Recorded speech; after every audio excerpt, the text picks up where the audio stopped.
Welcome to the Nine Sports Podcast, Women's Basketball Edition. I'm Jackie Powell, and I want to welcome our guest host this week. Hello, I'm Maggie Hendricks, a Chicago Sky beat reporter for the Nine Sports, and, quilter. Yes.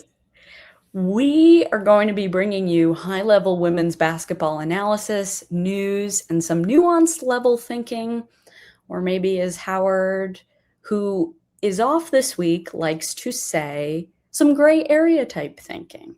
And I think Maggie and I both like that concept as well, gray area type thinking. So Maggie, you were on the ground for an event that became the talk of the town, if that's a way I can put it. But I didn't have you on here just to talk about that bad faith actor who must not be named, who you saw live and in person at Wintrust Arena, in addition to the aftermath of the situation. To be clear, we will be discussing Chicago Sky owner Michael Alter's press conference from earlier this week.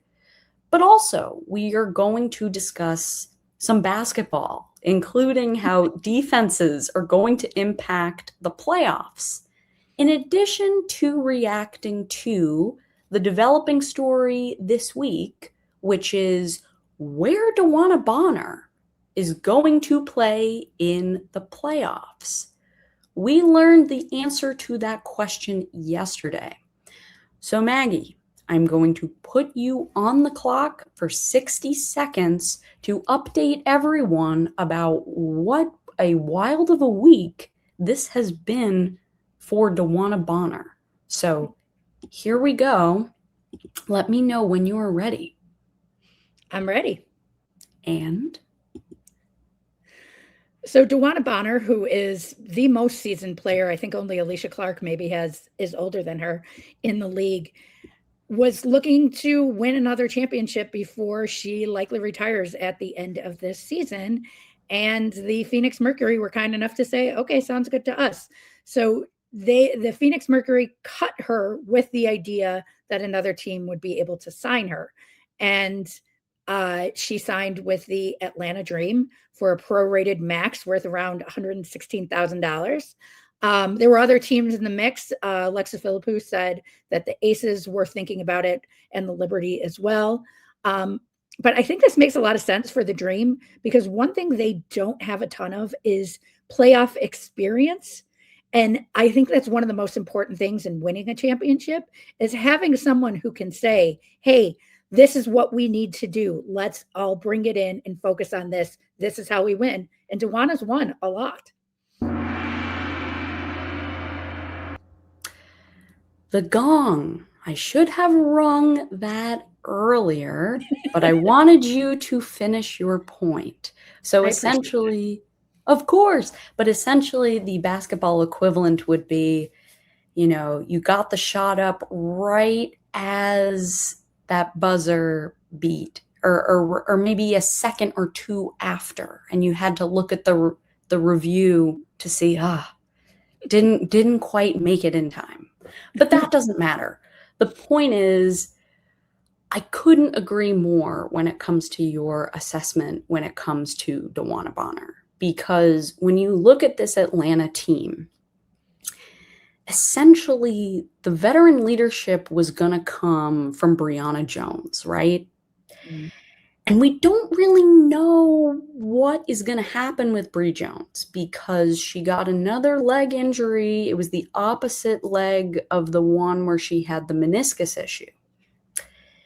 And I mean, didn't we see it last year in the playoffs, Maggie? Like, veteran leadership really matters. And to me, it is absolutely everything. And we're going to have our defense discussion later, but like it is one of the most important things is what true veteran leadership can do to push a team forward. And Brianna Jones, I'm sure, is still an active leader from the bench, but there's only so much a leader on the bench can do. And like I think that there's so much greatness in Atlanta. They have so many great players, but they're really not battle tested. And they need somebody to say, hey, this is how we're going to do it. And DeWanna has been in every high pressure situation you can think of in the WNBA. She has been on championship teams. She's been to the WNBA finals many times. When she was with the Sun, she was there a bunch of times. So like she understands what needs to happen for teams to win championships, and they need that voice. Yeah, I mean, no doubt about it. I mean, on the basketball side, also what you're able to do is she can sort of either come in for Naz Hillman or Naz Hillman can come off the bench. They both can shoot. Essentially, the Dream are going to want to have DeWanna playing the 4 rather than the 3, just because of her general seasonedness. Yes. And Maggie, I looked, and I think Alicia Clark and DeWanna are both the same age. Like their birthdays are off by like maybe a month, but it says 39 years old, 39 years old. So, but yeah, on the basketball side, it makes sense, especially when this team has very much so been about how can we surround Angel Reese with shooting. That's really what this has been about this year, especially since Bree Jones has been in and out for a lot of it. Yeah. And I also want to give kudos to Dan Padover, the Atlanta Dream GM, for keeping salary cap available for him to be able to make this signing. You know, that I think is such an impressive thing of knowing that when you have a player like Brianna Jones, she can be really great and her ligaments and tendons are really mean to her. So, you know, you need to be ready for the fact that she might not be as available as you want her to be because of her injury history. Yeah, I mean, there is a reason why Dan Padover has won Executive of the Year as many times as he has. And who knows, he could win it again this year. Well, I think we're going to make some decisions based off of what happens after the FIBA break and everything. But I mean, it's been some very impressive moves from him this season that put that team in the position that they are in now. I mean, to be clear, us media voters do not vote on that. It is the executives, so they will be making those determinations. But it will be very interesting to see how this all shakes out. So let's move on to our next segment about what happened this past Sunday and just what has resulted from this entire thing. To catch you all up to speed, I'm going to play a quick video from our reporter who was on the scene. I think you all are going to recognize her, so stay with us for a moment. Hi, this is Maggie Hendricks with the 9 Sports, and coming to you with some updates about the Enes Kanter Freedom incident that happened on Sunday night during the Chicago Sky's loss to the Indiana Fever. Michael Alter, the Chicago Sky's owner, spoke with Chicago media today and wanted to clarify a few things. First of all, Enes Kanter Freedom went on Fox News on Monday night and said that the Chicago Sky invited him, that Jeff Pagliocca, who was once his trainer and is now the Chicago Sky's general manager, invited him. And Michael wanted to make it very clear that, first of all, Jeff did not invite him, and Jeff does not agree with Enes Kanter Freedom's views. Jeff was notified that he was coming. Jeff was his trainer, but hasn't trained him since 2019. And also, Jeff didn't tell the team, and that was Michael Alter's decision. And the only thing that Jeff Pagliocca responded was appreciate the text when he found out from Enes Kanter Freedom's representative that they would be at the game. So one of the big takeaways is that the players did not know ahead of time that he would be there, and that was Michael Alter's decision, the Sky owner, because he wanted the players to stay focused on the game. So the Sky then did alert security right away, and the decision, Alter said, to eject him was a very easy one. The other big news out of this is that Enes Kanter Freedom is banned from Wintrust Arena. and Michael Alter said he would be banned until he would show that he would not be a threat to the players. But the decision to throw him out of the arena on Sunday night was that he was a threat to the players. And considering he charged at the players and stepped over photographers, and as a media person who was there as he was being thrown out, I think that the decision to throw him out because he was a danger, not just to the players, but to anybody there, was the right call. This is Maggie Hendricks with the 9 Sports. What great reporting. Thank you. I'm also noticing that you can tell that I have not cleaned off my sewing table at all since I've done that video the other day. So it's what makes you, Maggie. So here's what I want to ask you about. How much was this whole situation a learning moment for Sky ownership? Well, I think it was a big moment for them to learn about. And Michael Alter said that what his big regret was not telling the team. That is the one thing that he thinks he didn't handle correctly about this issue, was to not say to the team that this guy is coming, because they found out around 2:30 Central Time, and it was a 6 p.m. tip off. So that is kind of a precarious time of if they would have found out at 4:30, no way, don't tell them at that point. But I feel like 2:30 is I'm not quite sure. But it was Michael Alter's decision, and he did own that. And I do wonder if you would have given them the heads up, if you would have given them the maxim of, we know he's going to chirp all game. And that is, there were security very close to him, but he was kind of in the middle of the row.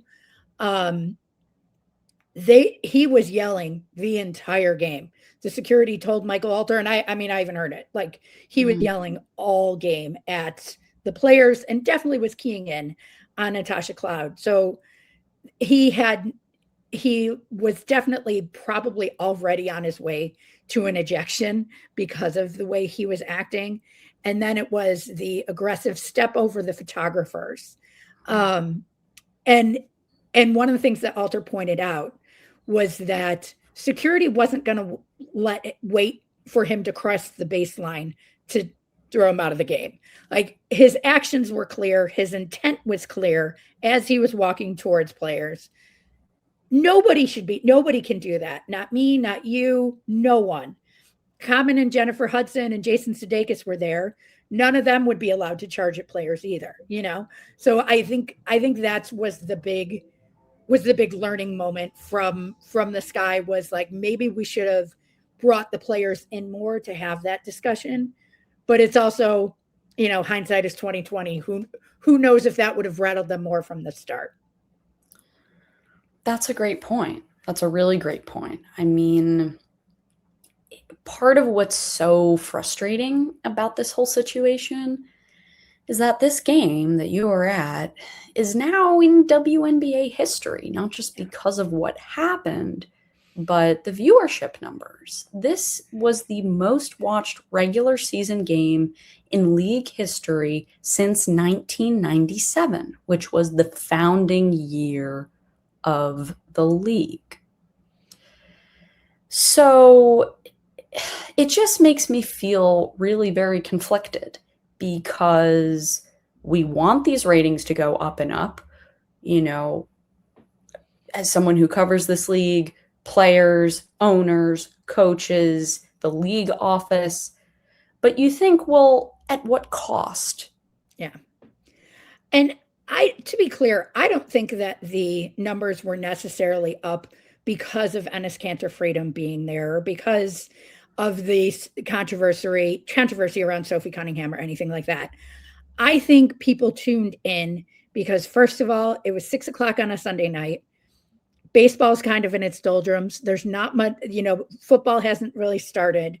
So and that's probably why Sky Fever was put on a Sunday night and put on NBC, because everybody thought it would be a really great game and a great showcase. It's a rivalry. It's been a rivalry for decades now, since the Sky been around. So there, I think it got ratings for probably the right reasons, but sadly, what people saw were the wrong reasons.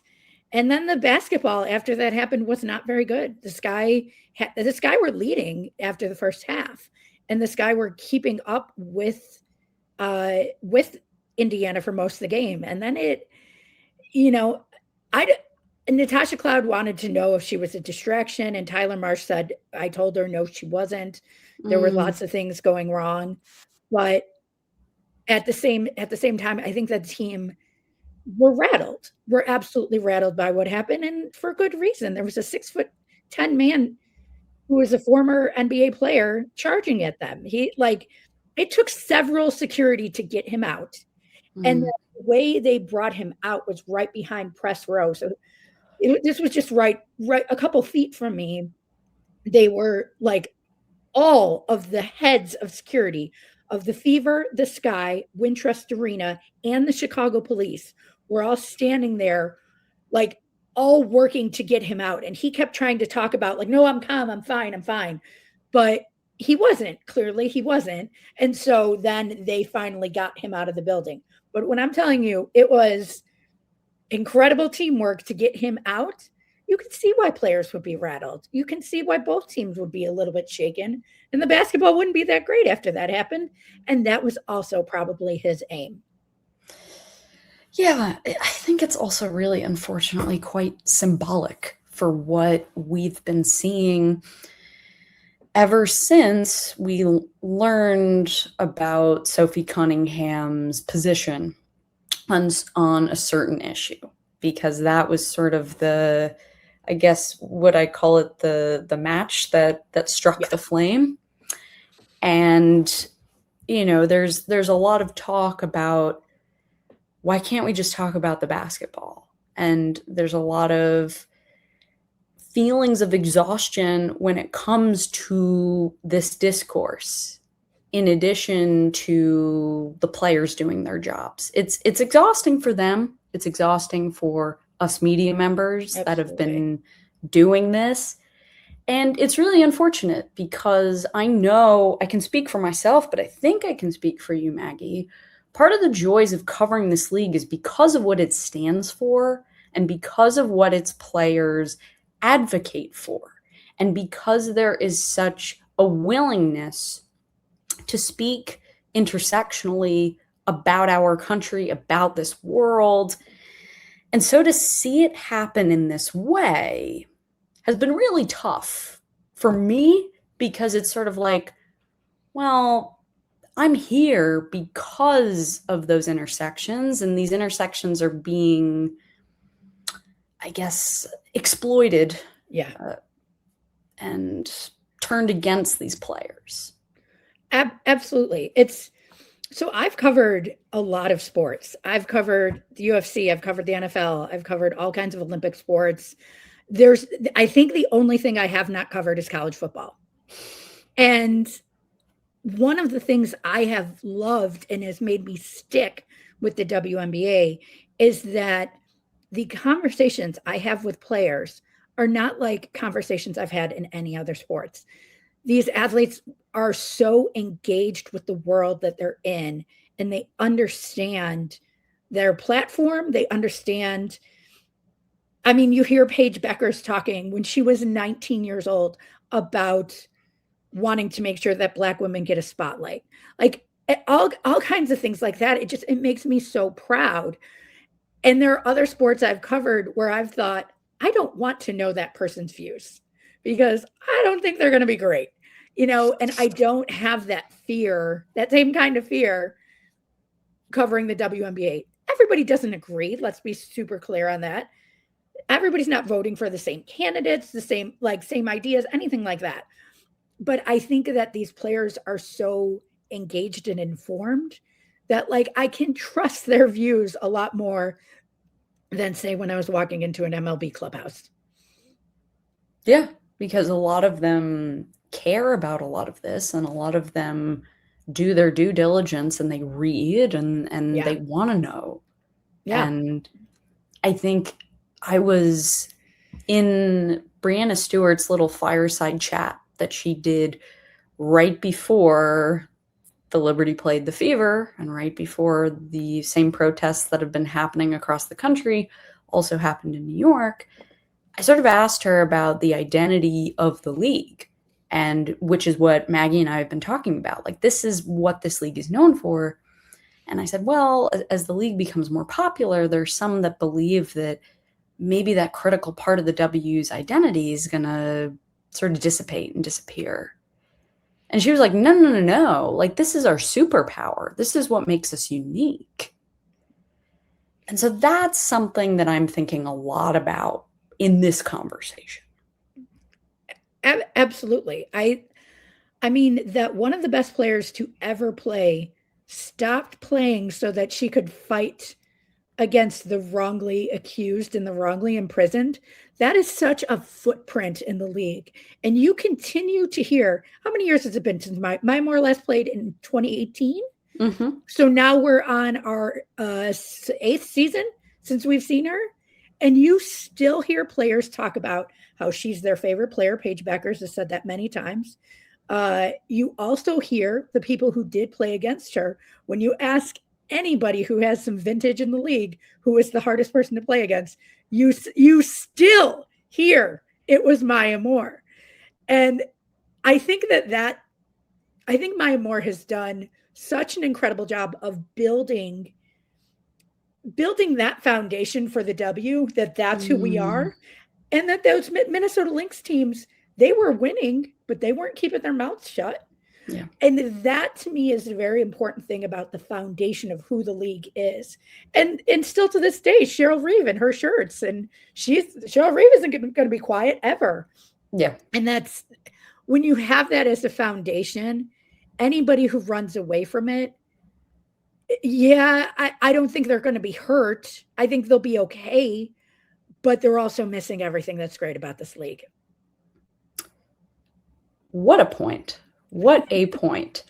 So before we talk about some basketball, I do, there are a couple things I want to mention. I guess just obviously the banning of the bad faith actor, who I will not say his name. Do you think that could happen at other arenas? Like, especially since there's been a lot of talk about, the WNBA has not come out and formally banned him. I do think it could happen at other arenas. But I do think one of the things Michael Alter talked about a lot was that preemptively banning a player from or a person from an arena is a very difficult thing to do. And it also gets into some sticky First Amendment areas of prejudging, even though we know that he's a bad faith actor, prejudging is a sticky area to get into. However, now that he has charged at players, now that he has that on his CV, he does, these teams do have more of a right to say, no, you can't come into our arena. And, that is a possibility. A lot of people said, well, why isn't it a league-wide ban? Just remember that the league is a collection of teams, and every team handles everything differently. Some have arenas that are their own. Some are tenants, like the Sky are tenants at Wintrust Arena. So there's a lot of moving pieces in that makes it a logistically difficult thing to do. Not impossible, but a very difficult thing to do. So I know a lot of people are very tough on the league, but realize that it is still, there are a lot of things that aren't as feasible as you want them to do. You can't just by saying, oh, he's banned everywhere. And also, I want to point out two other things that Michael Alter told us. One is that he did not buy tickets under his own name. And number two is even the text that Jeff Pagliocca got was from his representative.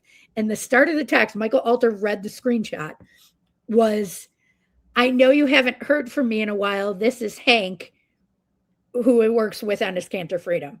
So it was like their relationship was so old that you had to be like, hey, it's me. You might have known, in case this is a different number or something like that. So I feel like those are important things to point out. There are many issues that a lot of people have with Jeff Pagliocca, and they're fair. but it's not fair to go after him for this particular issue. Before we move on to talking about basketball, I wanted to share a story, which I'm not going to go into so much, but it's very relevant. We talk about the bad faith actor who previously played in the MNBA who wants attention and as a result, money. Well, here's another bad faith actor who literally wants the same. And I want to draw your attention to a story here from David Cavucci of Foyaball. This is a site that covers mostly college sports, and essentially how money, power, and influence play a role. So this story here traces the ownership and the financial ties between XY Athletics, that is Jennifer Say's brand that has been popping all around WNBA arenas and spaces across the country. So this story up here, it uncovers that this anti-trans sportswear company has deep connections to the wealthy, conservative O'Shaughnessy family. They're heirs to the Lario oil fortune. This also explains how XY Athletics is in the middle of a legal fight right now, which, well, all I will say is follow the money, folks. Follow the money. And that reveals so much of why what's happening is happening. The link to this will be in the show notes.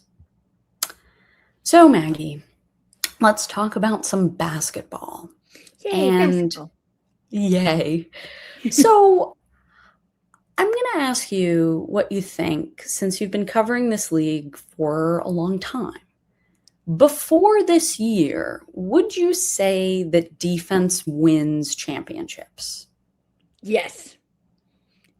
And I continue to say it this year.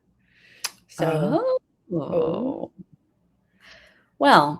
so I'm glad that you stated your belief, because Howard and I were both completely fascinated by this general question and how it relates to 2026. Because as we know, due to the freedom of movement rules, offense is up in 2026. And we also think that offense being up reveals something about the evolution of the WNBA as more and more young players and new coaches come into the league. And so we know, the numbers tell us, that the Indiana Fever are probably going to have the greatest offense of all time. Mm-hmm. But does that win them a title? And that is sort of the question that Howard and I tried to look at this week in our story, which I will show all of you sections from those stories. But Maggie, I first want to pivot to you. What do you think? You watched the Indiana Fever play very recently. Yes. And their offense is potent. It's really impressive. It's really impressive to see how many different weapons that if Caitlin Clark isn't having a good night, Kelsey Mitchell can. And Aaliyah Boston didn't play on Sunday, but we know that she can go off too. And also, I think an underrated part of their offense is Michaela Timpson, because when she is in the paint, first of all, she is on the league's all-strong team. My goodness, she cannot get pushed around in the paint at all, because that is one strong lady. So that's number one. But number two is that she is able to, because of that strength, she's able to position herself so well in the paint. And Kelsey Mitchell, Caitlin Clark, they were finding her. They were having no problem finding her in the paint when they were getting double teamed. And then she could very quickly score in that spot too. So their offense is a delight to watch. Like you can't take your eyes off of it. And Kelsey Mitchell, I have been banging the Kelsey Mitchell drum for so long that it just brings me so much pride to see people finally come around. She is just such an incredible player, such a creative scorer. Like, it's such a joy to see somebody creative. on the court and come up with ways to score that you didn't know you could. And she finds them. And I absolutely love watching when she gets really hot. It's so fun. I mean, I couldn't agree more. Also, Caitlin Clark has said that what makes Timpson so good offensively, in addition to being quite strong defensively, amid all of their issues defensively, is how good of a cutter she is. And so, yes, she just like her movement is yeah, really impressive. And it was great to watch it up close the other day because she just the way she moves around the court. But then the Indiana Fever have two of the three strongest players in the league. Alyssa Thomas is the other, but a player that like Maisha Hines Allen during her warm up, I was dying over this. Basically, part of what her warm up was is that a full grown male coach who is much taller than her is like holding her, and she's trying to get free to take the shot. And then she just kept doing it. And she had no problem freeing herself to take the shot. I mean, if that's your warm up, my God. And then Michaela Timpson, too, she is able to stand her ground without yeah. anybody pushing around because she's got these shoulders that nobody could move. And I mean, it's really impressive. And I don't think that the Indiana front court gets as much. Of course, they're not going to get as much love as the backcourt, but still, there's a lot to enjoy there. Which brings us back to this idea of defense. And the Indiana Fever do not have a great defense. Their defense is 11th. The New York Liberty have similar issues. Their offense is top 4. Their defense is 9th. And so it's really this question of, sure, these offenses are potent, but is this really what is going to help teams like this get to where they want to go? And that's the big question that Howard and I are really focusing on. You can see in Howard's column this week, here's what Mike Thibault had to say. Be playing your best when it counts is the most important thing. Vegas and us, meaning the Washington Mystics in 2019, had both been good defensive teams in the past and had players that knew what that should look like. So essentially what Mike Thibault is saying is that the potential to play good defense has to be there. It doesn't always have to show up throughout the regular season, but there has to be a potential for it and an understanding of what that looks like. Yeah, I mean, I agree completely with Mike Thibault on a couple things on that point. One is that defense is in the playoffs. The playoffs are a completely different animal than the regular season. We see teams come out of nowhere. And a lot of reasons why we see teams come out of nowhere, like the Phoenix Mercury last season, is because of the way that they are able to clamp down on defense in a way that the other team was not prepared for.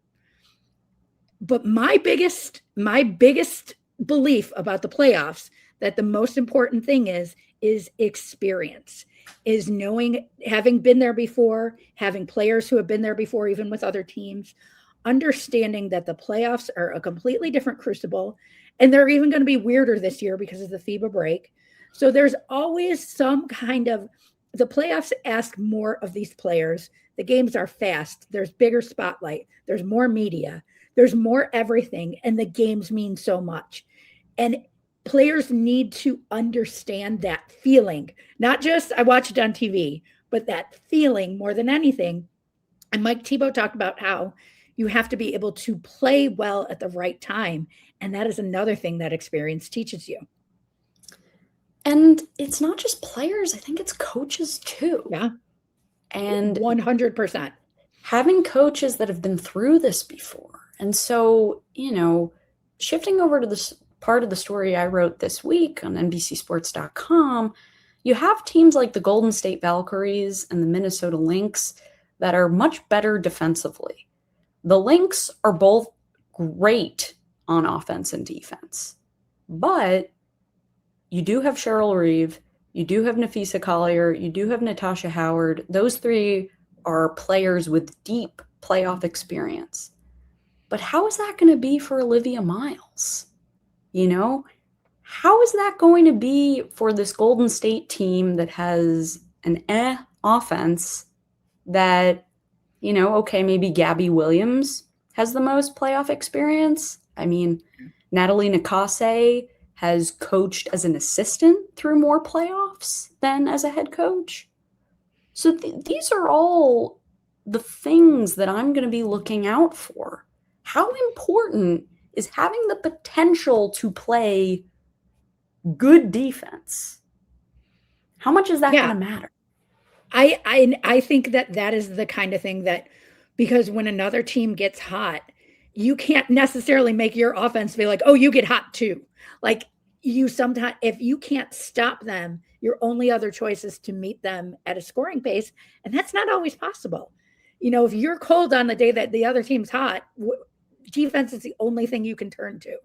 So that to me is also one of the reasons why defense is so important. It's because it's the thing you have a lot more control over. There are some days the shots are not falling, and that is just the way the basketball gods have decided it. But defense, you can usually make bigger plays that will affect the game more than one shot and then one or two beautiful 3-pointers. That's a great point. Before we wrap up for this week, I just want to hop to Court Vision and shine a spotlight on Unrivaled. And they announced this week its Series C fundraiser, or that was led by 10 Pillar Sports, which is backed by UC Investments. They surpassed their initial $100 million target, and that puts the league at a valuation of around $650 million. Okay, people are probably thinking, what in the world is 10 Pillars Sports Fund? And what is UC Investments? So UC Investments is the office managing the University of California's $1 million portfolio, which is run by Jagdeep Singh Bashir, the chief investment officer and the senior vice president of investments for UC Investments. And so the sports investment part of all of this is the 10 Pillar Sports Fund. So Alex Bazell, the co-founder and president of Unrivaled, also did an exclusive interview with Front Office Sports, which I will attach to the show notes. He broke some news, and he said that the 2027 season of Unrivaled will feature its last at Sephora Arena, where you can only seat 1,000 fans. So my takeaways are that this sets up Unrivaled to continue to grow in some pretty creative ways, just because they can't really expand footprint-wise, especially amid the new WNBA CBA. But what they can do is they can grow by playing in a larger arena and by doing some more barnstorming tour dates across the country. It's going to be really interesting to see how that continues to evolve and how much there is a need for this money because of the 2026 CBA. Bazell has like a 5-year plan. As we know, Athletes Unlimited shut down, and who knows what is going to happen with Project B? Or is this the perfect storm for Unrivaled to be the only real game in town? Again, we will have to see. Well, that is our show. A huge thanks to Maggie Hendricks for joining as a guest host this week. Howard will be back next week. This has been the 9 Sports Podcast, Women's Basketball Edition. I'm Jackie Powell. I'm Maggie Hendricks. And we will see you next week.